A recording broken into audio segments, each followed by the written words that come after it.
O'zgidromet ertaga 16 yanvar kuni kuzatiladigan ob-havo ma'lumotini e'lon qildi. Unga ko'ra, Toshkent shahrida havo o'zgaruvchan bo'ladi, vaqti-vaqti bilan yomg'ir yog'adi. Kechqurun qorga aylanishi mumkin. Shamol g'arbdan 5-10 metr/sekund tezlikda esadi. Harorat kechasi va kunduzi 6-8 daraja iliq bo'ladi. Qoraqalpog'iston Respublikasi va Xorazm viloyatida havo o'zgaruvchan bo'ladi. Ba'zi joylarda biroz qor yog'ishi, tuman tushishi mumkin. Shamol g'arbdan 7-12 metr/sekund tezlikda esadi. Harorat kechasi 2-7 daraja sovuq, kunduzi 2 daraja sovuq, 3 daraja iliq bo'ladi. Buxoro va Navoiy viloyatlarida havo o'zgaruvchan bo'ladi. Ba'zi joylarda yog'ingarchilik, yomg'ir, qor bo'ladi. Tuman tushishi mumkin. Shamol g'arbdan 7-12 metr/sekund tezlikda esadi. Ba'zi joylarda 15-20 metr/sekundgacha kuchayishi mumkin. Harorat kechasi 3 daraja sovuq, 2 daraja iliq, kunduzi 0-5 daraja iliq bo'ladi.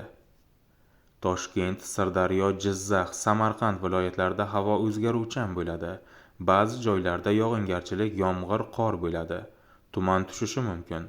Shamol g'arbdan 7-12 metr/sekund tezlikda esadi. Ba'zi joylarda 15-20 metr/sekundgacha kuchayishi mumkin. Harorat kechasi va kunduzi 3-8 daraja iliq bo'ladi.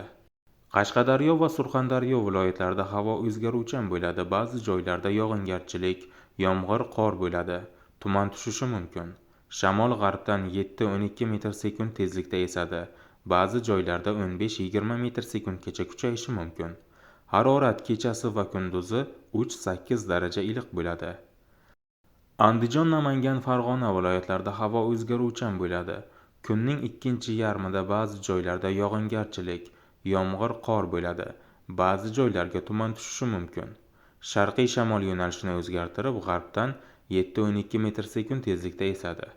Ba'zi joylarda 13-18 metr/sekundgacha kuchayishi mumkin. Harorat kechasi 1 daraja sovuq, 4 daraja iliq, kunduzi 2-7 daraja iliq bo'ladi. Respublikaning tog' oldi hududlarida havo o'zgaruvchan bo'ladi. Yog'ingarchilik, yomg'ir, qor bo'ladi. Ba'zi joylarda kuchli bo'ladi. Ba'zi joylarga tuman tushishi mumkin. Shamol g'arbdan 7-12 metr/sekund tezlikda esadi. Ba'zi joylarda 13-18 metr/sekundgacha kuchayishi mumkin.